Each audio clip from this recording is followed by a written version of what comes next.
still remember the exact moment everything changed. It wasn't a big explosion. It wasn't a dramatic fight. It was a laugh, a cold, sharp laugh, coming from a room full of people who thought my mother was invisible. They didn't see her pain. They didn't see her struggle. To them, she was just nothing. Some people never move up in life, I heard someone say. And then came the words that froze me completely. People like her will always stay at the bottom. That sentence should have meant nothing, but it meant everything, because they were talking about my mother, and I was standing right there, pretending I didn't hear it.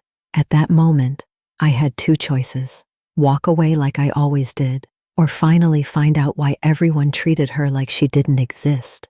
I didn't know it yet, but that one decision would uncover a secret worth millions and destroy every lie I had ever believed about my life. My mother was the kind of woman people forgot instantly, not because she was unkind, but because she never demanded attention.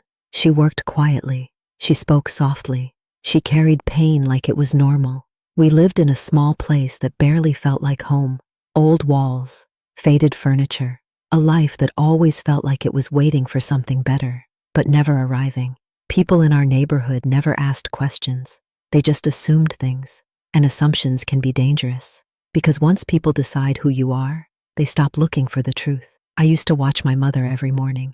She would wake up before sunrise, make tea, sit by the window for a few minutes, like she was thinking about a life far away from here. Sometimes I caught her staring at nothing, not sad exactly, just lost in something I could never understand. But whenever I asked her about the past, she would smile, a small, careful smile, and say the same thing every time. Some things are better left behind. That was it. No explanation, no story, no truth, just silence. And silence has a way of hiding secrets. It happened on a day that looked completely normal. I had gone to pick up groceries from a nearby shop. The air was hot. The streets were loud. Everything felt like every other ordinary day, until I passed by a group of people outside the community hall. They were dressed well. They were laughing like they owned the world. I didn't plan to stop, but I did, because I heard her name, my mother's name. At first I thought I was mistaken, but then I heard it again. She still lives like that? After all these years? A man shook his head. It's sad. Some people never change. Then a woman laughed softly. Honestly, she never had anything to begin with. That last sentence hit harder than anything I had ever heard. I stood still. My hands went cold, because this wasn't just gossip. This was certainty in their voices, like they knew something I didn't, like my mother had a history I was never told about. I wanted to walk away. I really did. But then came the line that changed everything. If only they knew what she lost, or what she left behind. I turned back immediately, but they had already started walking away, leaving me with something worse than insults, a mystery. That night, I couldn't sleep. I kept replaying their words. What she lost, what she left behind. Those weren't random sentences. Those were clues. My mother wasn't just poor. She wasn't just quiet. She wasn't just nothing, like they said. There was something hidden in her past, something big enough that people still remembered it after all these years. I looked at her that night. She was sitting alone in the kitchen, same calm face, same quiet hands. Nothing about her looked like a mystery worth uncovering. But now I know better. Sometimes the quietest people are the ones carrying the loudest secrets. I walked up slowly. "Mom," I said. She looked at me. "Yes?" And in that moment, I almost asked her everything. Almost. But something stopped me. Fear. Not fear of her, fear of the answer. So I just smiled and said, "Nothing. I just wanted to check on you." She nodded gently and went back to her tea, like nothing in the world was wrong, but everything already was. The next morning didn't feel normal anymore. It felt like I was living inside a question that had no answer. Every word from last night kept repeating in my head. What she lost, what she left behind.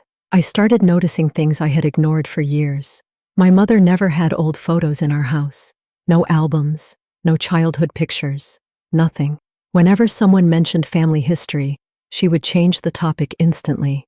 And there was something else. She never received letters, not a single one. In a world where everyone gets something from the past, she had nothing. It didn't feel natural anymore. It felt hidden. That morning, I watched her leave for work like always. Same routine, same quiet steps, same distant expression. But for the first time, I didn't see my mother as just my mother. I saw her as someone running away from something, and I decided I needed answers. That afternoon, I went back to the same area where I had overheard the conversation. I wasn't sure what I was looking for, but I knew I couldn't stop now. I found an older shopkeeper sitting outside his store. He looked like someone who had lived in that area for decades. I hesitated for a moment, then asked carefully, "Do you know my mother?" The moment I said her name, his expression changed. Not confusion, not curiosity, but recognition, and something deeper, something like discomfort. He slowly stood up and looked around, like he was making sure no one was listening. Then he said something I wasn't ready for. "You shouldn't ask about her like that." My heart started beating faster. "Why?" I asked. He didn't answer immediately. Instead, he walked inside the shop and lowered his voice. "Because people don't forget what happened to her." My throat went dry. "What happened to her?" He looked at me for a long moment, then said, "She didn't just live here. She was someone important once." That sentence didn't make sense.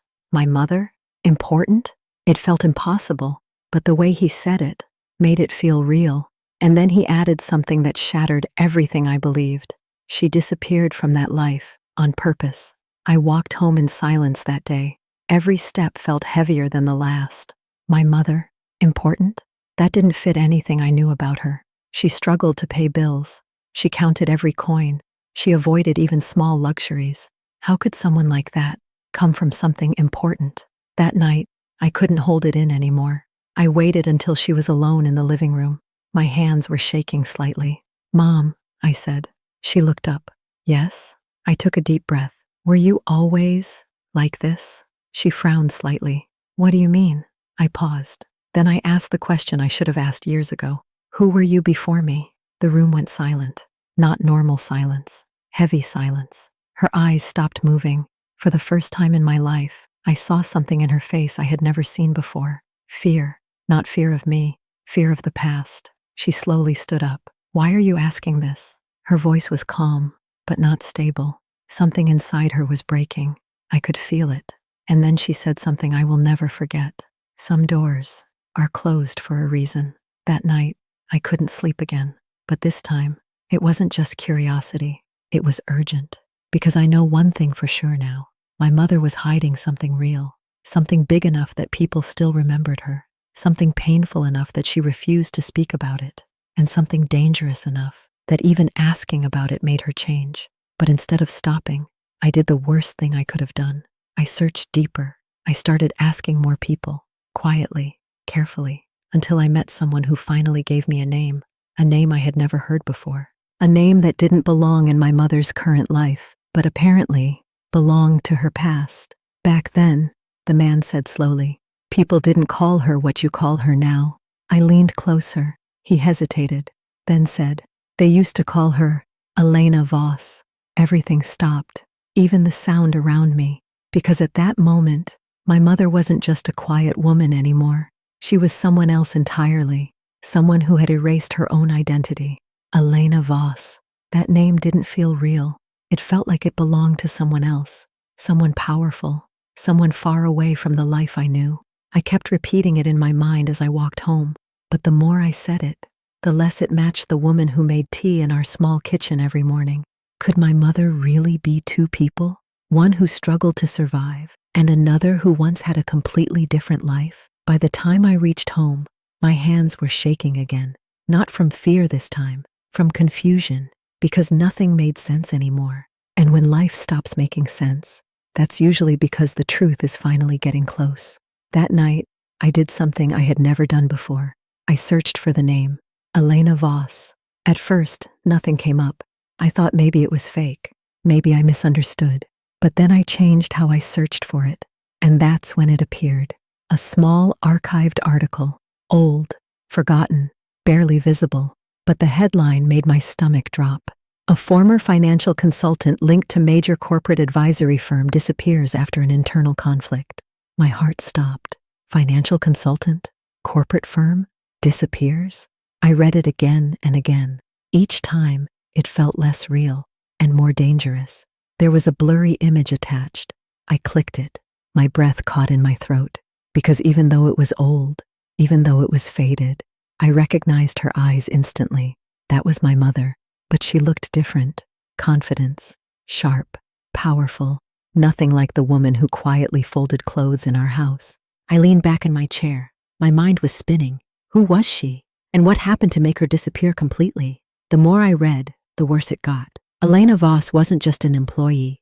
She was known in financial circles. She worked with high-level contracts, investment decisions, private advisory deals, the kind of world that doesn't touch ordinary people. But then came the strange part.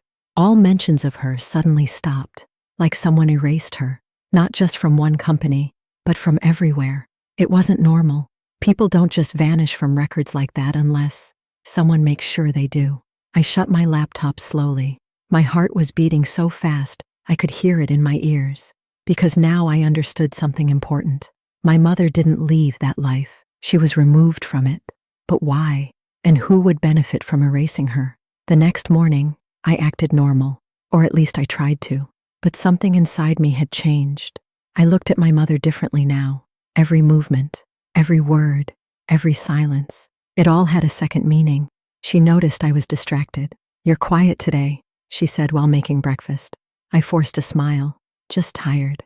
She nodded, but her eyes stayed on me a little longer than usual, like she was reading me, like she already knew.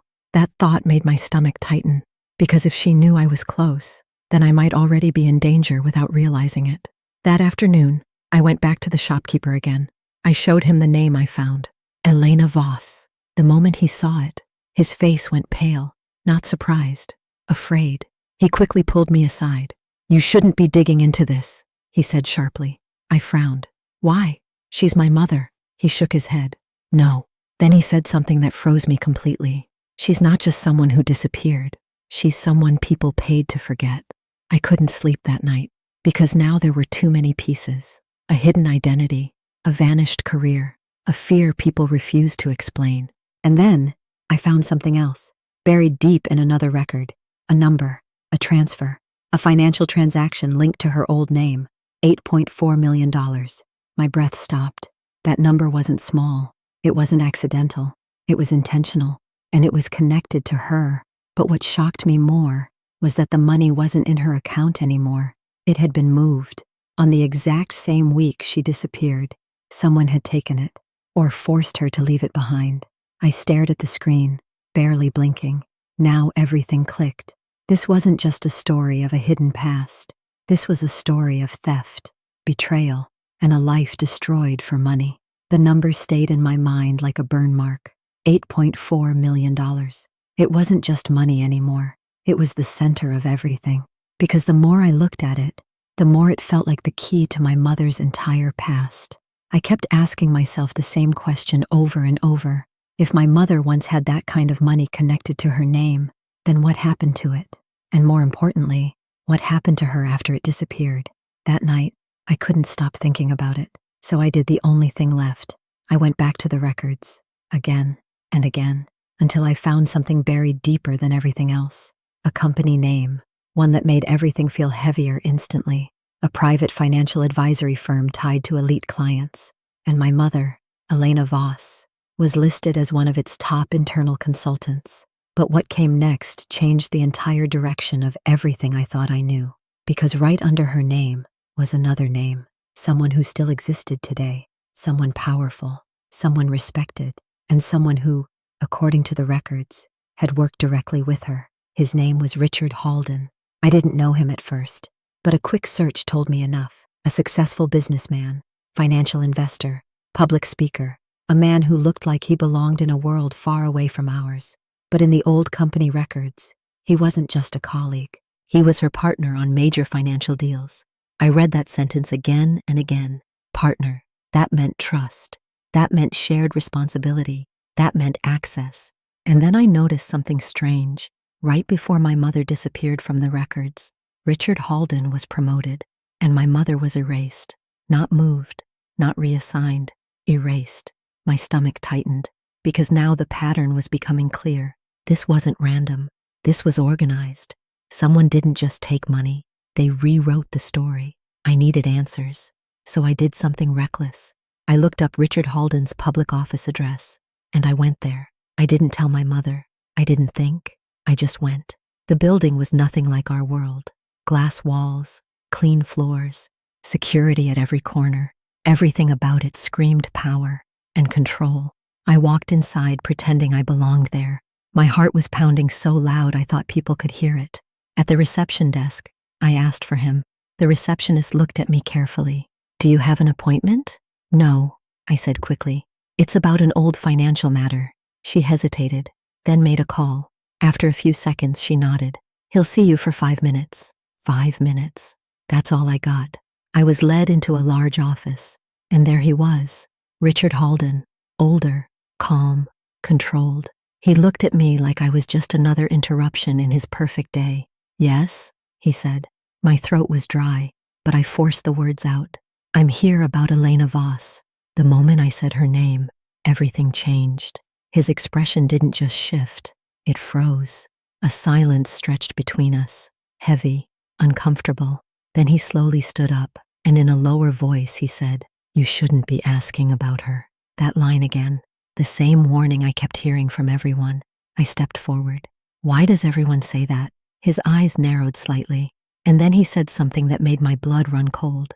"Because she was the only person who knew what really happened to the money." I didn't speak. I couldn't. My mind was spinning too fast. He watched me carefully, like he was deciding how much to say. Then he walked to the window and spoke again. "There was no theft at first," he said. "It was a disagreement." I frowned. "A disagreement about what?" He turned slightly. "About where the money was going." My heart started beating faster. He continued. "Elena believed it should be secured for the clients, but others had different plans." The room felt colder. "What plans?" I asked quietly. He didn't answer immediately. Then finally, "To redirect it."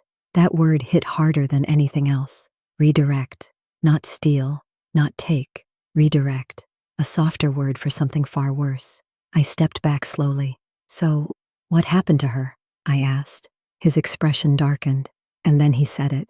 "The night she refused to sign the final approval, everything changed." Richard's voice lowered even more. "She was removed from the system within days. Her identity, her records, everything." I stared at him. "You're saying she was erased?" He nodded and warned. My hands tightened. Warned by who? He looked at me for a long moment, then said, "By people who don't appear in public records." That answer made my chest feel tight. I suddenly understood something terrifying. My mother didn't just walk away from life, she escaped it. And escaping something like that doesn't come without consequences. Richard took a step closer.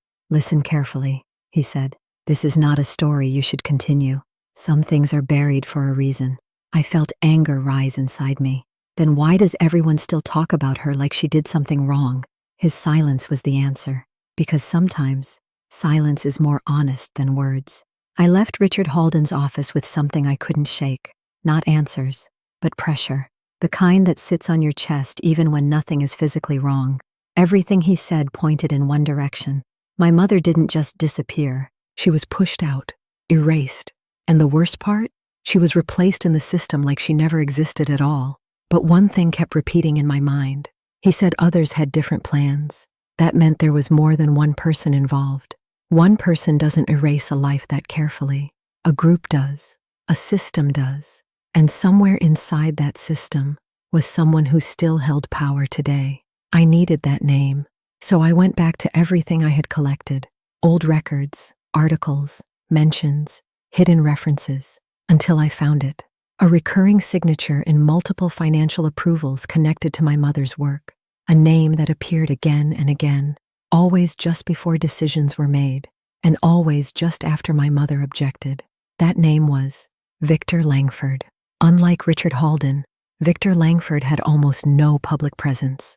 No interviews, no business headlines, no social media, almost like he didn't want to be seen at all. But that was exactly what made him dangerous. Because people like that don't disappear. They stay hidden on purpose. I started digging deeper, and what I found made my stomach turn.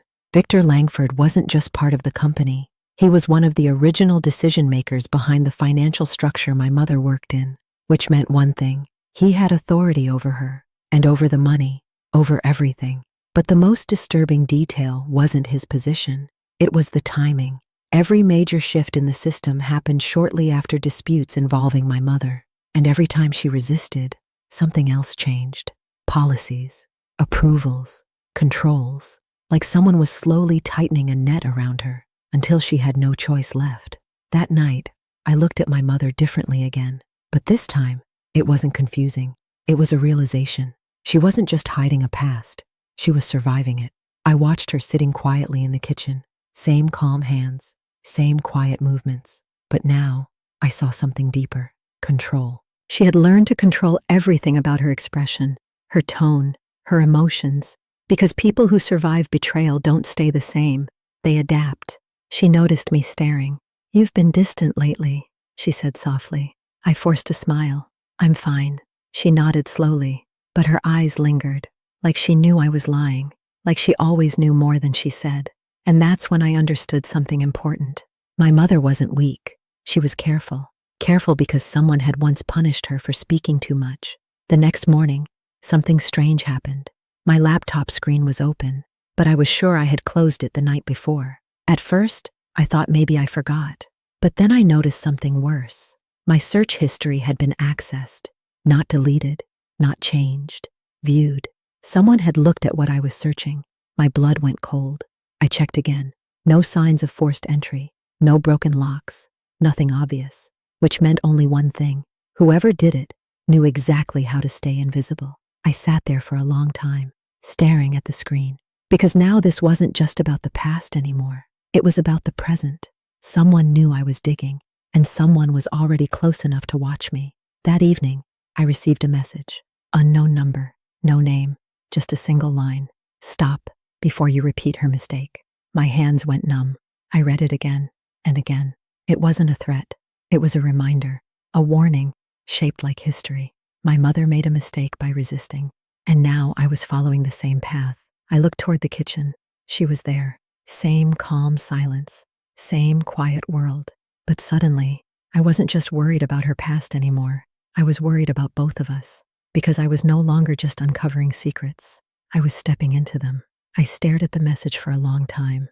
Stop before you repeat her mistake. It didn't feel like a warning from a stranger. It felt personal, like whoever sent it knew exactly who I was. And more importantly, knew exactly who my mother was. My hands were still cold when I locked my phone, but the words stayed in my head like a loop. Repeat her mistake.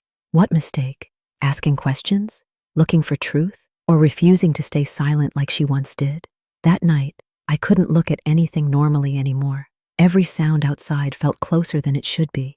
Every shadow in the house felt heavier. And for the first time, I started realizing something I didn't want to admit. I wasn't just uncovering a past.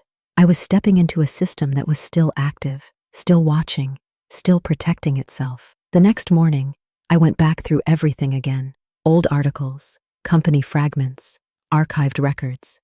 But this time, I wasn't just looking for what happened. I was looking for patterns. And patterns always reveal what people try to hide. That's when I noticed something strange. Every major change connected to Elena Voss was followed by internal approval signatures from the same circle of people: Richard Halden, Victor Langford, and a third name I had ignored before because it appeared less often. But now it stood out clearly: Adrian Cole. Unlike the others, Adrian Cole didn't appear in leadership articles or public profiles, but his name appeared in internal audit approvals, financial clearance forms, system override permissions, the invisible layer of control, the kind of role that doesn't make decisions, but approves the decisions others want hidden.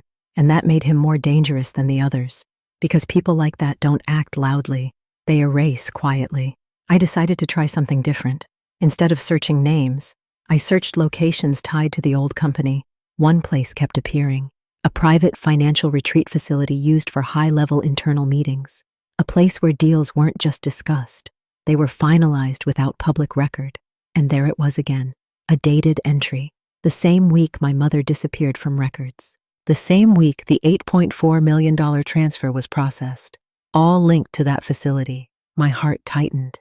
because now the timeline wasn't vague anymore. It was precise. Something happened there, something final, and my mother was part of it, not as a victim at first, but as someone present when everything broke. That evening, I looked at my mother differently again, but this time, I wasn't searching for clues in documents. I was searching for them in her. She was folding clothes quietly when I sat near her. I didn't speak at first. Neither did she. The silence between us felt heavier than usual. Finally, I asked softly, "Mom, do you remember working somewhere before this?" Her hands paused for half a second. That small pause was enough. Then she continued folding. "Yes," she said simply. My heart started beating faster. I leaned forward slightly. "Was it important?" She didn't answer immediately. That alone told me everything. After a long moment, she said, "It doesn't matter anymore." But her voice wasn't calm. It was controlled. And control always means there's something underneath, something dangerous, something still painful. I tried again. "Why did you leave?" This time she looked at me, really looked at me, and said something I didn't expect. "I didn't leave. I was removed." Those 4 words changed everything. I didn't speak. I couldn't. She stood up slowly and placed the folded clothes aside. Then she said something quieter. "Some truths don't protect you. They trap you." I watched her carefully. "For who?" I asked. She didn't answer. Instead, she walked toward the window, and for the first time, I saw something in her face I had never seen before. Not fear, not sadness, but exhaustion. Like she had been carrying the same story for years, and it was finally starting to leak out. She spoke without turning back. "Some people don't lose their lives all at once. They lose them piece by piece." My chest tightened because I realized something terrifying. She wasn't just hiding her past from me. She was protecting me from it. And that meant the danger wasn't gone. It was still close, still active, still watching. That night, I got another message. Unknown number again. But this time, it wasn't a sentence. It was an image, a photo of me, taken outside Richard Halden's building. My stomach dropped instantly. Someone had been watching me in real time, and I didn't even notice. My hands were shaking as I stared at the screen, because now I understood something clearly. This wasn't investigation anymore. This was surveillance, and I was no longer the one searching. I was the one being studied. The photo stayed on my screen long after I stopped breathing properly. It wasn't blurry. It wasn't old. It was recent, which meant one thing. Whoever took it was still nearby, still close enough to follow me without being noticed. I zoomed in on the background of the image, the streetlights, the angle, the reflection in a glass panel, and slowly, I narrowed it down. It wasn't taken randomly. It was taken from a vehicle, a parked car. My chest tightened as I realized something worse. They hadn't just followed me once. They had been tracking me long enough to know my routine, my movements, my decisions, and maybe even my next step. That's when my phone rang. Unknown number, again. My finger hovered over the screen for a moment. Then I answered. A calm male voice came through, not angry, not rushed, just controlled. "You're getting closer than you should." I didn't speak. My throat felt tight. He continued. "We warned you." My grip tightened on the phone. "Who are you?" I finally asked. A pause. Then the voice said something that made my stomach drop. "We're the reason your mother is still alive." And then the call ended. I sat there in silence for a long time. The room felt smaller than before. Every sound outside felt too sharp, too intentional. They weren't just denying answers. They were positioning themselves as protectors, which meant one terrifying thing. In their story, I was the problem, not the victim, not the investigator. The problem. I went back to everything I had gathered. Richard Halden, Victor Langford, Adrian Cole. 3 names, 3 roles. But now I understood something deeper. They weren't acting alone. They were part of something structured, a system that operated quietly inside financial power circles. Not officially illegal, but not clean either. A system built on control, silence, and removal of anyone who threatened exposure. And my mother was one of the first people who refused to obey it. That night, I confronted my mother again. I didn't plan it. I just couldn't hold it anymore. She was in the kitchen when I walked in. Same quiet posture, same calm expression. But this time, I didn't hesitate. "I know your name," I said. She stopped immediately, not slowly, not casually, instantly. That reaction alone told me everything. I continued. Elena Voss. Her face didn't change at first, but her eyes did. They tightened slightly, like she had been hit by something she tried to forget. I stepped closer. I know about the money. No reaction. I know about the company. Still silence. And I know someone is watching me. That last line changed everything. Her hand slowly lowered the cup she was holding, and for the first time since I started this, her voice changed. Not soft anymore, not gentle, controlled, careful. Who contacted you? My heart pounded. So it was true. She knew. She already understood what I was stepping into. I swallowed hard. They said they're protecting you. A bitter smile almost appeared on her face. Almost, but didn't fully form. Instead, she said something that froze me. No, they're protecting themselves. The room felt heavier after that sentence. She sat down slowly, like the weight of years had suddenly become too much. For a long time, she didn't speak. Then finally, she said, "You found too much already." I shook my head. I found nothing. I only found pieces. Her eyes met mine, and for the first time, I saw something raw in them. Not fear, not regret, but exhaustion mixed with warning. "You don't understand how it works," she said quietly. "Once you see the structure, you don't get to unsee it." I leaned forward. "Then tell me." Silence. Then she whispered, "There was a decision, one that could have exposed everything." My heart tightened, and I refused to approve it. That was it. No drama, no exaggeration, just a single decision. But in systems like that, one refusal is enough to change everything. She continued. "They didn't remove me because I stole anything. They removed me because I stopped them from finalizing it." My hands went cold. "So the money," she nodded slightly. "Yes, it wasn't just money. It was leverage." Everything started connecting now. The $8.4 million wasn't random. It wasn't just theft. It was part of something larger, a financial structure built on hidden approvals and redirected funds. And my mother was the one person who refused to finalize it, which meant the system had only one option: remove her, erase her identity, and rewrite the outcome without her existence in it. I whispered, "So Richard, Victor, Adrian." She cut me off immediately. "Don't say their names too often." My stomach tightened. "Why?" She stood up slowly, because now her voice wasn't just calm, it was serious. "Because names create attention, and attention creates consequences." Then she looked directly at me and said the line I will never forget. "You are already inside their attention range." That night, I didn't sleep. I kept checking the windows, the phone, the street outside. Everything felt wrong. At around 3 a.m., I heard something outside. A car, idling, not moving, just waiting. I didn't look directly. I couldn't, but I knew. They weren't guessing anymore. They were confirming. And now I understood the final truth. This was no longer about my mother's past. It was about what I had become by discovering it. A threat, a variable, a risk they could no longer ignore. And somewhere in the dark, someone had already decided what to do with me. The next morning felt different, not normal. Danger is different.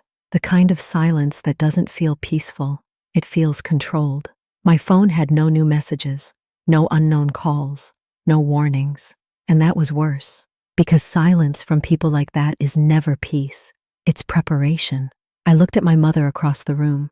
She was acting normal, too normal, like someone who had already accepted what was coming next.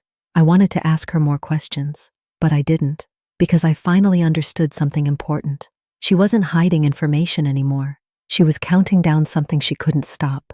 At exactly 11:14 a.m., I received an email. No subject line, no sender name, just a single attachment. When I opened it, my breath stopped. It was a document, official looking, internal corporate formatting, and at the top was a title, Final Internal Review, Elena Voss Case. My hands started shaking. This wasn't old. This wasn't archived. This was structured like something that still mattered, like the system never fully closed it, like she was still part of it. The document had signatures: Richard Halden, Victor Langford, Adrian Cole, and below them, a final authorization line. Asset containment approved. I didn't understand at first. Asset containment. That didn't sound like money. It sounded like a person.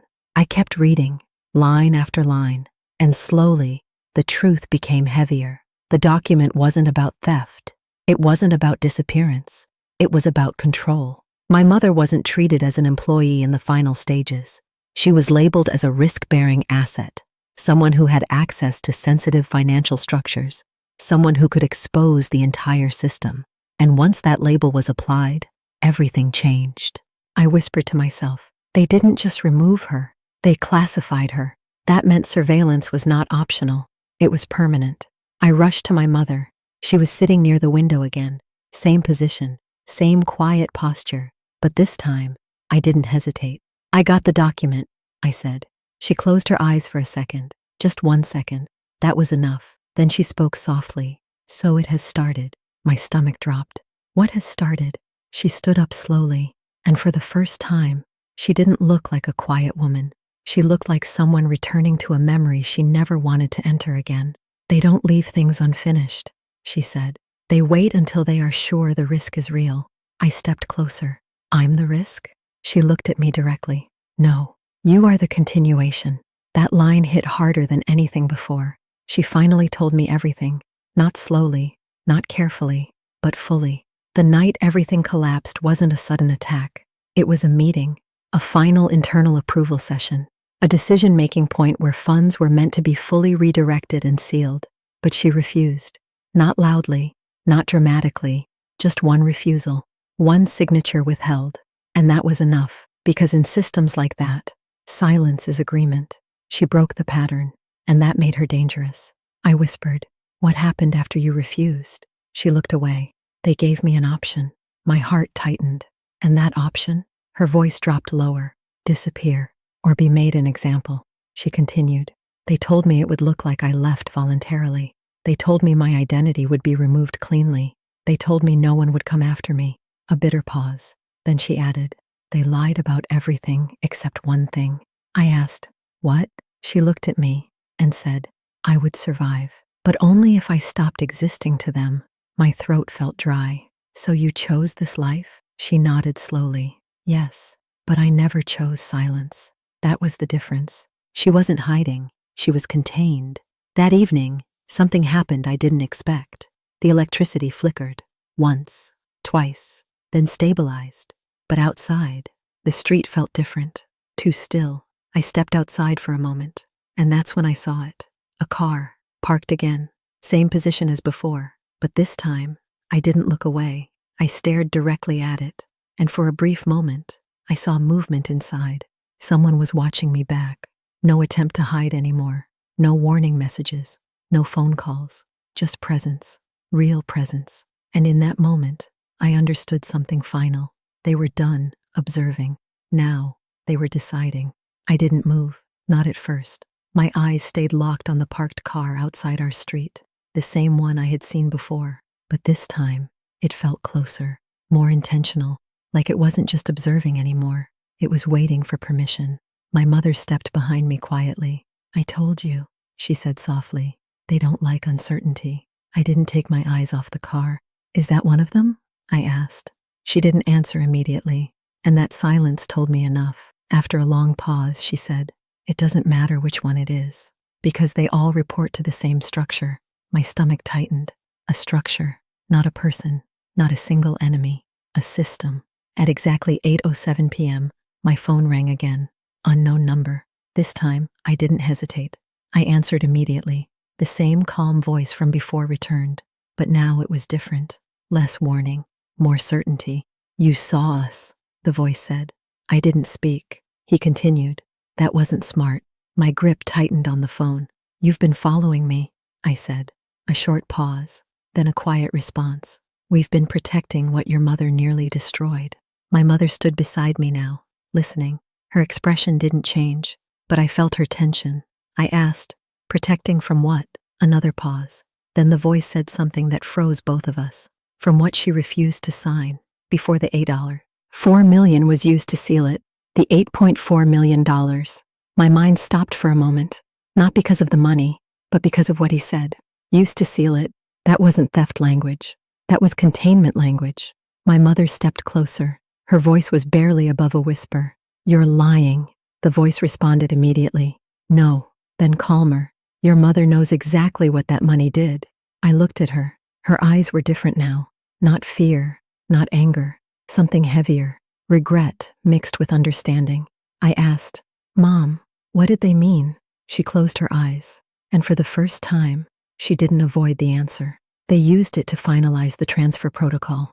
My confusion deepened. Transfer protocol of what? She opened her eyes slowly and said, "Control." She finally explained it. The company wasn't just managing money, it was managing influence. High-level financial routing structures connected to powerful clients.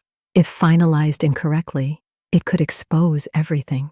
My mother had discovered a flaw, a hidden channel, a loop in the approval system that allowed silent redirection of large-scale funds without proper auditing. And that $8.4 million, it wasn't profit. It was the final test transaction, the proof that the system worked or could be exposed. I whispered, "And you stopped it?" She nodded slowly. "Yes." The voice on the phone interrupted. "And that is why we had to reset the structure." That word changed everything. Reset. Not punishment. Not removal. Reset. Like she was a variable in a system that had to be recalculated. My mother spoke quietly into the phone. "You didn't reset anything." A pause. Then the voice replied, "We stabilized it." That contradiction hit hard, because both sides believed they were right. And that meant this wasn't just betrayal. It was ideology. Two versions of truth fighting over control. My mother looked at me and said something I will never forget. "This is why I didn't want you involved." But it was too late. I was already inside it. A loud knock came suddenly. Both of us froze. Not casual knocking. 3 sharp hits. Intentional. Controlled. My mother stepped forward slightly. "No," she whispered. But I had already moved toward the door. The knocking came again. This time slower. Patient. Like whoever was outside knew we were there. I opened the door just slightly and saw him. A man in a dark coat. Calm expression. No visible anger. Just familiarity. He looked at me and said, "You shouldn't have answered the call." My breath tightened. My mother appeared behind me instantly. The man looked at her, and for the first time, his expression changed slightly. Not shock, recognition. He said softly, "Elena." The air in the room felt like it disappeared. My mother didn't move, didn't speak, but her eyes told me everything. She knew him, not casually, not professionally, personally. The man stepped forward slightly. "I told you this would catch up eventually." My mother finally spoke. "Why are you here, Adrian?" That name, Adrian Cole, one of the signatures, the silent controller, now standing in front of us. He sighed slowly. "Because the structure is collapsing again." My heart tightened. "Again?" I repeated. He looked at me, then back at my mother. "Yes, because he is repeating your path." Section 50. The truth about the first betrayal. My mother's voice became sharper. "Don't involve him in this." Adrian shook his head. "It's already done."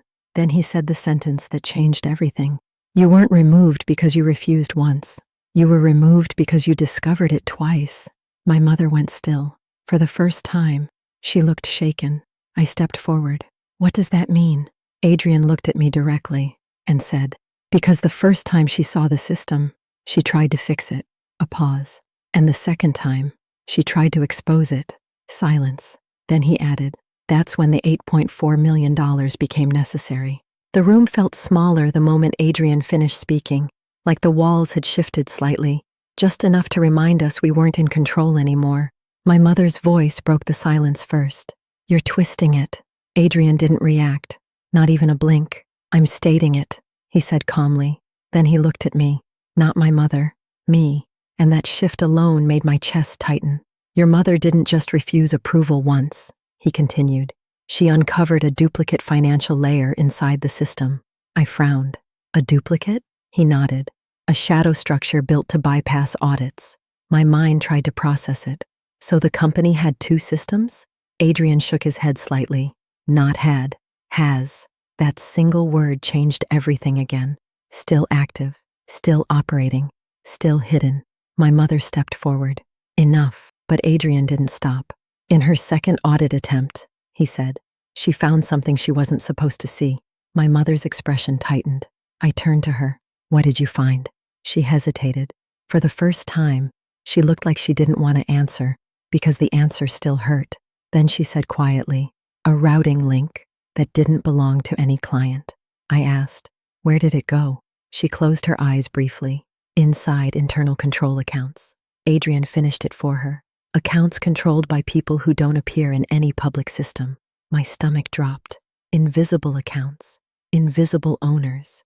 Invisible power. I whispered. So, the $8.4 million. Adrian nodded. It was the first successful proof that the system could move real funds without detection. A pause. And your mother tried to shut it down permanently. My mother spoke again, voice lower now. I tried to report it internally. Adrian gave a faint smile. That's where it became a problem. I looked between them. You mean she tried to fix it the right way? Adrian nodded. And that triggered the internal containment protocol. My breath caught. Containment protocol. He looked at me directly. It means removal of access, identity separation, and narrative control. My mind froze. Narrative control. That wasn't finance anymore.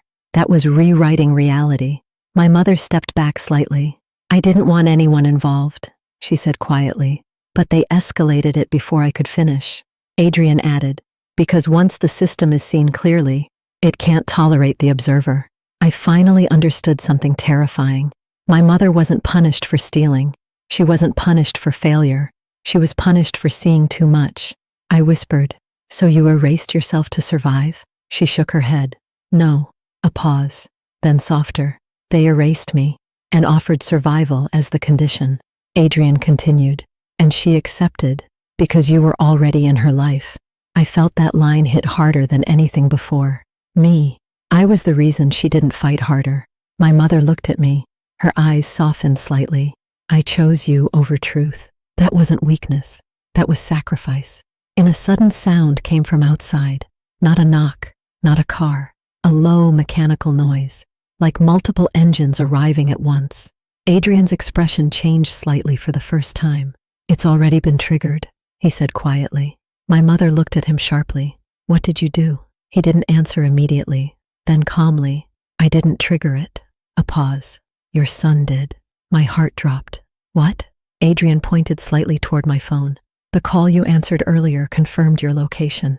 My stomach went cold. That single moment, that single decision, had marked everything. My mother stepped closer to me instantly. Why would you answer it? She said, voice tight but controlled. I didn't have an answer. Because curiosity. Because truth. Because I didn't understand what I was stepping into. And now, it was stepping into me. Adrian looked at both of us. There is still one way out, he said. My mother shook her head immediately. No, but I asked before she could stop me. What way? Adrian's voice lowered. Complete disclosure. My mother froze. That reaction told me everything. She whispered, you can't. Adrian nodded. I know. Then he looked at me again. But he can. My stomach tightened. Me? Adrian nodded. If you release everything you found, the system fractures. My mother stepped forward quickly. No, she said sharply. That would expose everything. It would put him in danger. Adrian replied calmly. He is already in danger. A silence followed. Heavy. Final. Outside, the engines grew louder. Closer. My mother grabbed my hand tightly. For the first time since this started, her voice wasn't controlled anymore. It was human. Don't choose this, she said softly. But I looked at her, and I finally understood the truth. This wasn't just her past anymore. It was ours now. And silence was no longer protection. It was surrender. The sound outside didn't just grow louder. It settled, like something heavy had finally stopped moving and decided to stay. Engines idling, multiple doors opening and closing, footsteps that didn't rush. They organized. My mother pulled me slightly behind her. Adrian didn't move at all. That was the most frightening part. He wasn't surprised.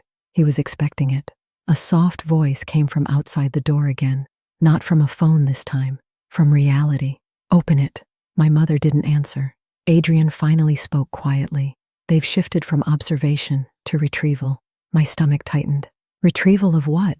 I asked. He looked at me. Containment breach. My mother whispered. They mean you. A second voice came from outside. calm, measured, almost respectful. Elena Voss.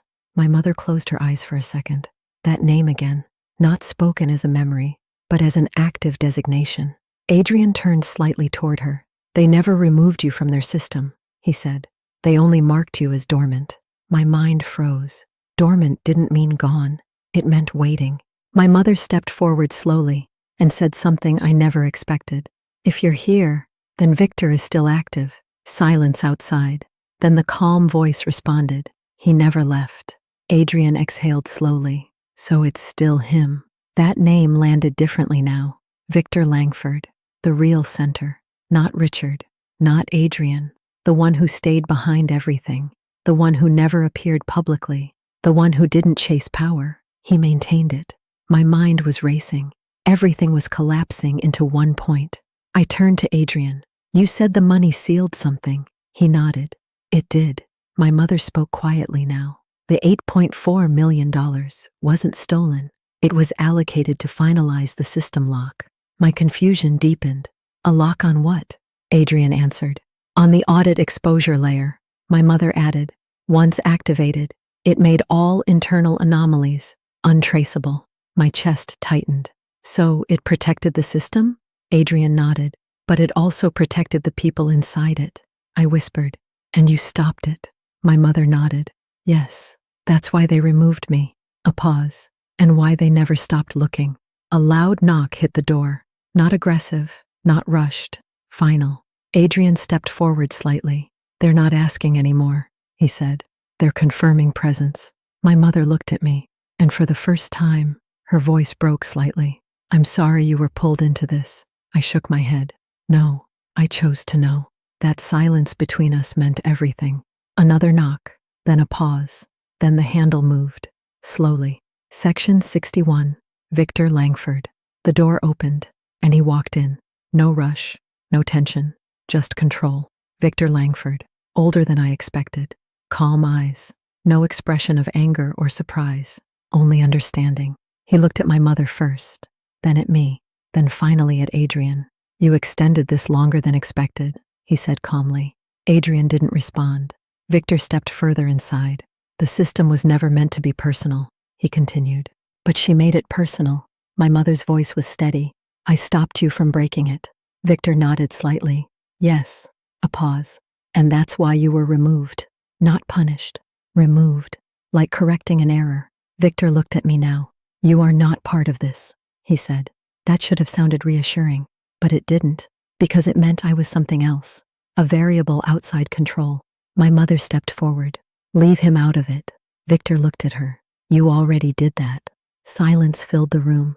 Then he said the final truth. The $8.4 million was never about money. It was the stabilization cost of keeping the system invisible. I whispered. So everything was built on hiding it. He nodded. And she threatened visibility. My mother replied softly. Because it was wrong. Victor didn't argue. He simply said, correct, but necessary. That was the real divide. Morality versus structure. Victor looked at me again. You can walk away now. A pause. And forget all of this. My hands were shaking slightly. My mother stepped closer to me, softly. Please. Adrian spoke quietly behind us. If he walks away, nothing changes. Victor added. If he speaks, everything collapses. All eyes were on me. My entire reality had become a decision point. Silence, or truth, protection, or exposure. My mother whispered, don't choose for revenge. That word stayed with me. Revenge. But that wasn't what this felt like. This felt like ending something that should never have existed. I looked at Victor, then at my mother, then finally said, I'm not choosing revenge. A pause. I'm choosing truth. Victor exhaled slowly, almost like disappointment. Then he said quietly, then you've already made your choice. Outside, more movement, more presence, more certainty. My mother closed her eyes. Adrian stepped back slightly, and Victor added the final line. Let the system respond. What happened after that wasn't loud. There was no dramatic collapse, no cinematic destruction, just consequences unfolding quietly across unseen systems. Data that could no longer stay hidden, records that could no longer stay aligned, and structures that relied on silence, beginning to fracture under exposure. My mother didn't run. She didn't fight. She simply stood beside me, not as Elena Voss, not as someone erased, but as someone finally seen. Adrian left before sunrise. Victor disappeared the same way he arrived. No victory speech, no defeat, just the system adjusting to change it could no longer fully control. And me, I finally understood something important. Truth doesn't always destroy everything. Sometimes it simply forces everything hidden to become visible, and visibility changes everything.